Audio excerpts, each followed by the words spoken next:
Barry Gibb had already endured more loss than most people could imagine.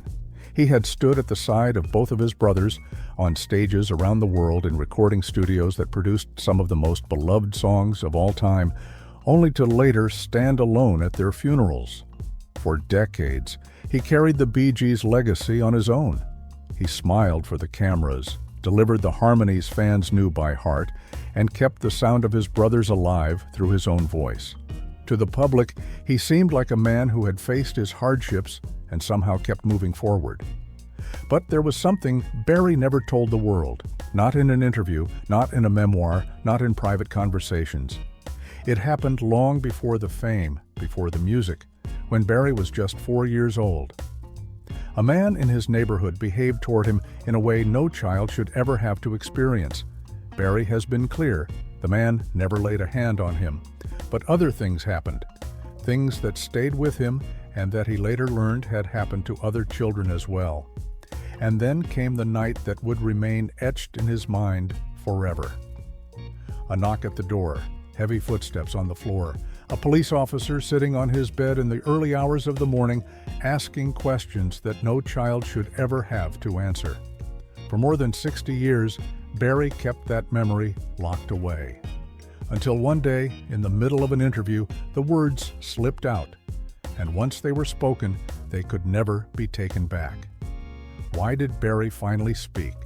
And how did that night shape the man who would become one of the most famous voices in music history?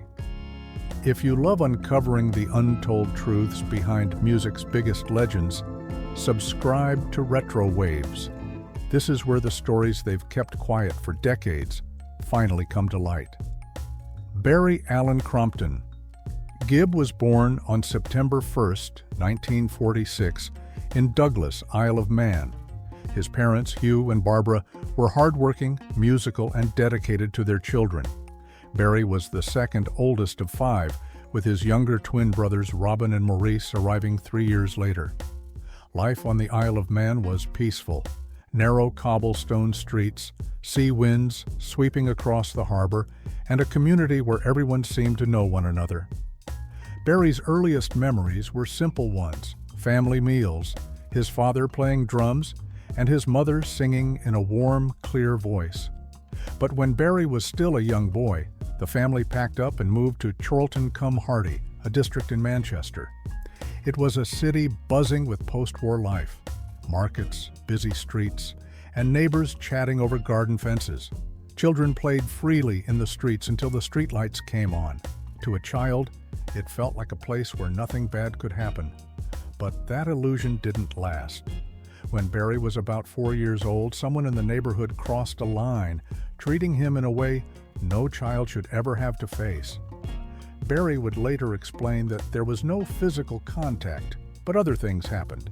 He would also learn that he was not the only one. The man was taken away by the authorities. But for Barry, the memory didn't fade.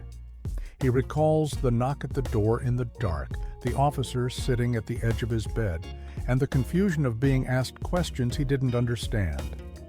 It became one of his earliest and clearest memories, not because he wanted it to be, but because it left a mark that time couldn't erase. And so he carried it quietly through childhood, through the rise of the Bee Gees, and even through the heights of international fame. Barry's first years were defined by music and family. His father, Hugh, led a band and worked various jobs to keep the family afloat, while his mother, Barbara, could fill a room with her voice. Music wasn't something they scheduled. It was woven into everyday life. On the Isle of Man, the Gibb family lived modestly but happily. They were close-knit, and Barry was surrounded by the love of his parents and the early bond with his younger siblings. But the move to Manchester brought change. Gone were the quiet harbor mornings. In their place were rows of red brick houses, the sound of trams rattling down the street, and a faster, noisier pace of life. For Barry, it was both exciting and overwhelming. It was also where the unsettling event happened, the one that changed how he saw trust and safety. The person responsible was removed from the community, but the moment stayed with Barry, an unspoken lesson that even familiar places could hold unseen dangers. As Barry grew older, music became more than a family pastime. It became a refuge. By his teenage years, he was rarely seen without a guitar. He and his brothers Robin and Morris began performing anywhere they could: talent shows, small venues, and even in cinema intermissions. The three discovered that their voices blended in a way that felt almost magical. Their harmonies were tight, natural, and distinct enough to stop people in their tracks. Barry had already learned to be cautious, and that protectiveness extended to his brothers. He was the one who kept watch, who made sure they were safe, and who often took charge when decisions had to be made. It was a role he would carry into adulthood, part older brother, part leader, part shield, against a world he already knew could be unpredictable. In 1958, the Gibb family left England for Australia. Barry was 12, the twins were 8, and the move promised a fresh start in a sunnier, more open place. For Barry, Australia felt like breathing new air. The distance from Manchester, and from the memories tied to it, was a relief. The family settled in Redcliffe, Queensland, where the brothers quickly found local fame, singing on television and at events. They began writing their own songs, experimenting with melodies and lyrics, and by the early 1960s, they were recording singles. In those years, Barry's focus was purely on music, and the joy of creating with his brothers was his world. Yet, even oceans away, the early lesson stayed with him. Privacy mattered, boundaries mattered, and while the Bee Gees were becoming a public act, Barry's private self remained firmly protected. By the mid-1960s, the Gibb family returned to England, this time with momentum. Signed to a major label, the Bee Gees quickly climbed the charts. Songs like To Love Somebody, Massachusetts, and I Started a Joke made them international stars. Barry's songwriting, along with the trio's unmatched harmonies, set them apart from other acts of the time. And then came the late 1970s, the era of Saturday Night Fever. The Bee Gees became the faces of the disco revolution, selling millions of records and dominating radio.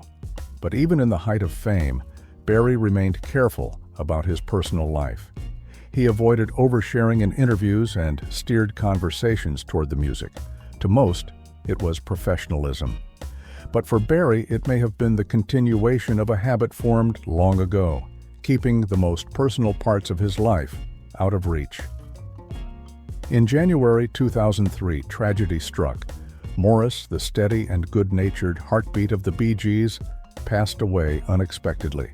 For Barry, it was the kind of loss that feels impossible to prepare for.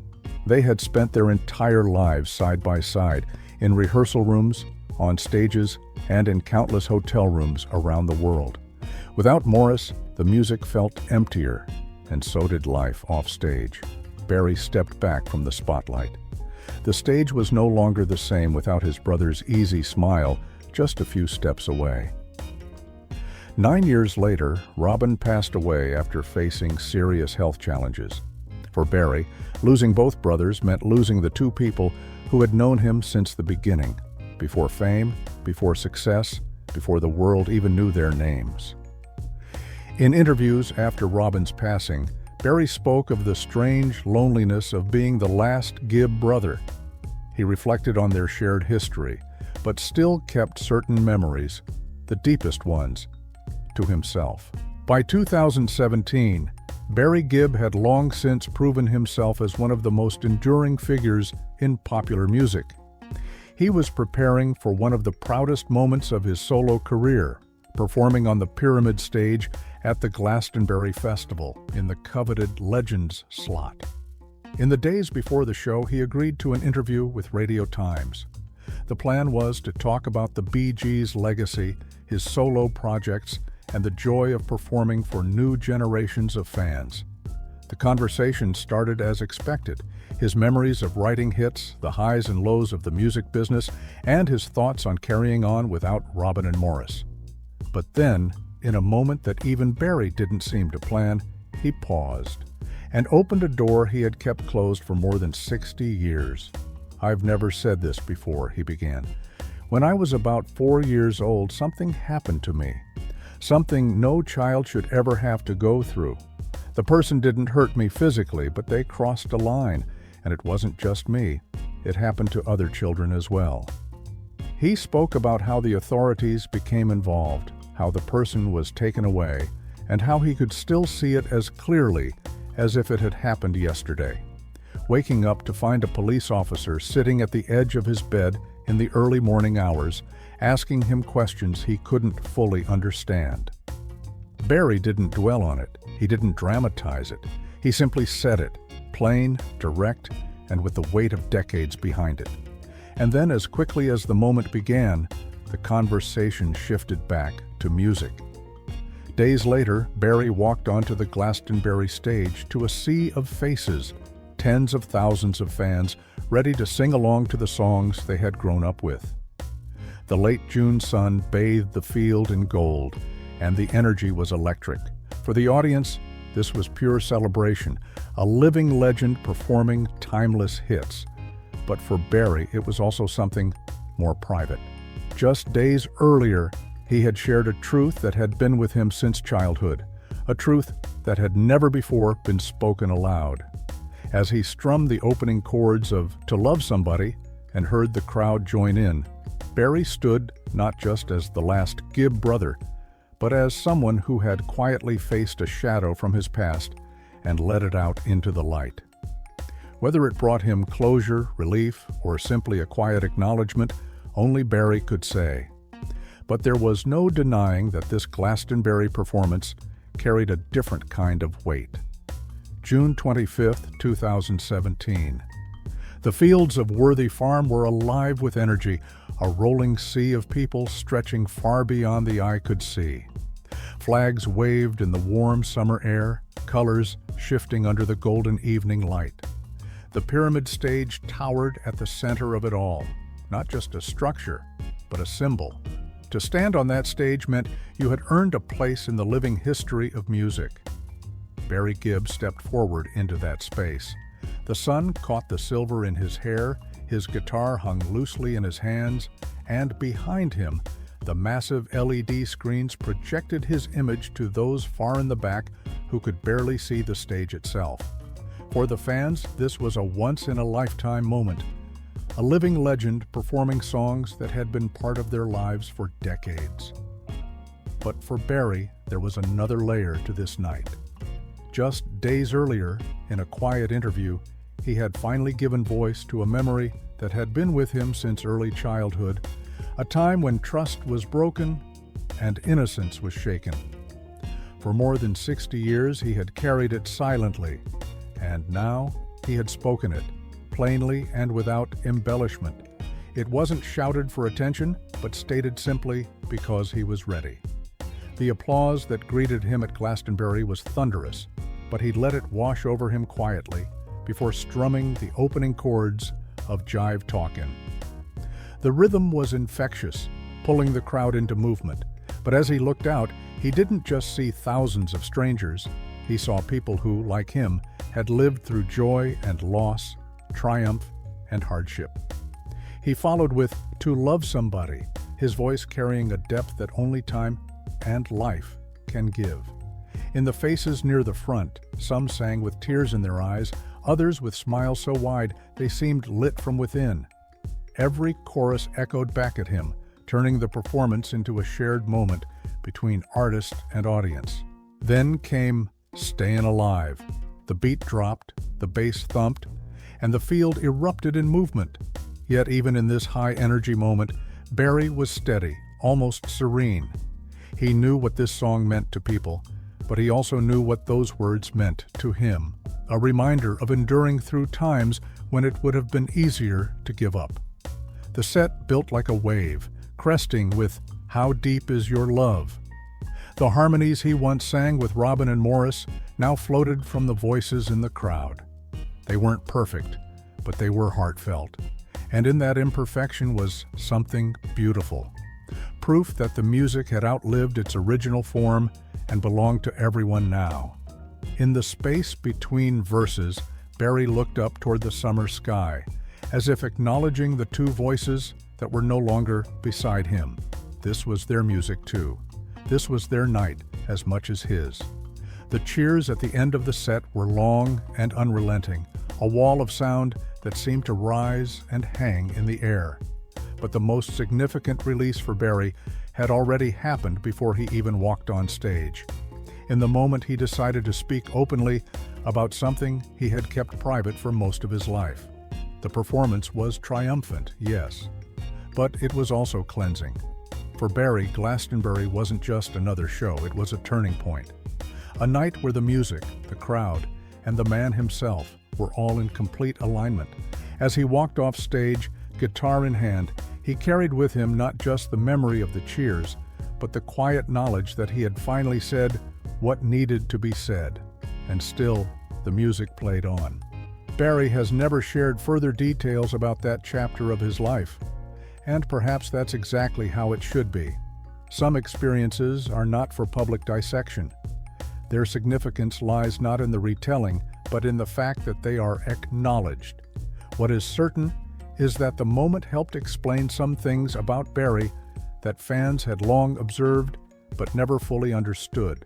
His guarded nature, his careful approach to fame, his instinct to protect his family's privacy, and his ability to keep the focus always on the music rather than the man behind it. When he finally spoke about it in 2017, it wasn't for attention. It wasn't time for publicity. It was a simple act of honesty at a time in his life when he had nothing left to prove and nothing to hide, only a truth to set free. In the years since, Barry has kept moving forward.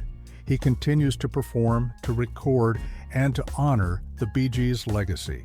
He speaks with love and pride about Robin and Morris, but the story he told that summer has remained untouched. Perhaps once was enough. For the fans who heard it, the meaning was clear. Even those who seem unshakable have faced moments that could have broken them.